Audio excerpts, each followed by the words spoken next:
So this is all about turning problems into opportunities, looking at the world as opportunity rich, basically making something from nothing. But you know what? Being an entrepreneur is much more than just that. That's the tip of the iceberg. It might be the core of the iceberg. But there are lots of other things that you need to do to be successful entrepreneurs. And one of them is you need to be able to make your own luck. Now, it's interesting. When I gave this talk 3 years ago, this didn't say make your own luck. It said the harder I work, the luckier I get. Because that's what my father taught me. My father taught me that the harder you work, the luckier you get. And I really, really absorbed this idea. And I learned to work really, really hard. But as I've been thinking over the last 3 years, I've learned that there are many other things you can do to make yourself lucky. Hard work is only one lever that you have at your disposal.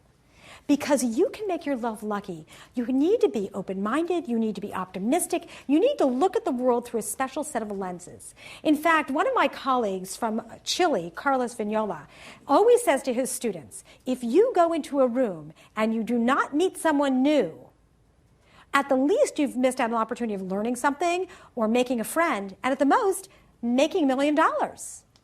In fact, it's really true. He says any room, there's $1 million waiting for you.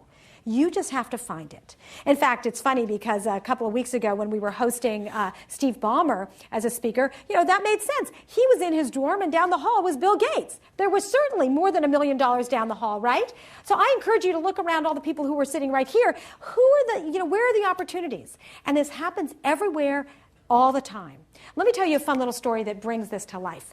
A few years ago when my kid, Josh, was little, he was probably about this big, I was at the grocery store. And this is about making your own luck, right? And you never know what you're going to find when you say hello to someone. I'm at the grocery store, and this man came up to me. He was there with his little daughter. And we were walking down the frozen food aisle, and he had a can of lemonade. And he said, can you explain to me how to make this lemonade? Now, he had an accent. He wasn't from the area, and he certainly didn't know that, put 3 cans of water in with the concentrated lemon juice. So I explained it to him. But that wasn't the end of the conversation, because for most people, though, they'd say, thank you very much, you're welcome, and that's the end. But I thought, what is he doing here? I'd like to know a little bit more about him.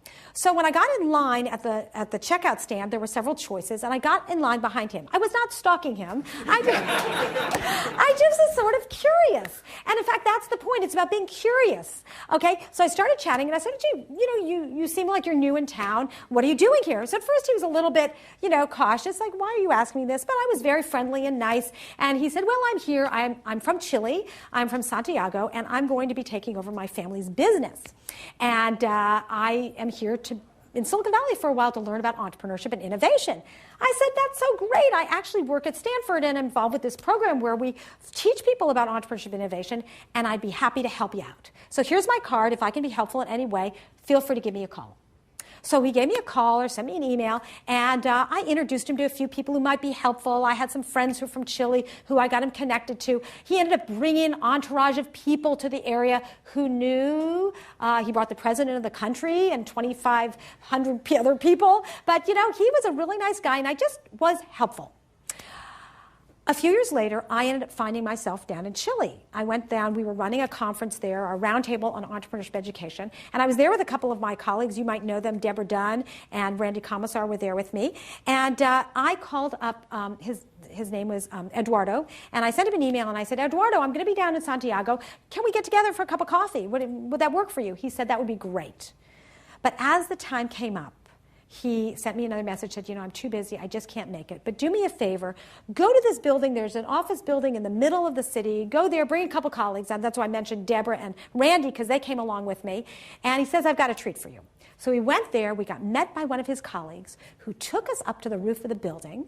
We were picked up by his family's helicopter, flown over the city, taken up to his family's ski resort, and back down to the city.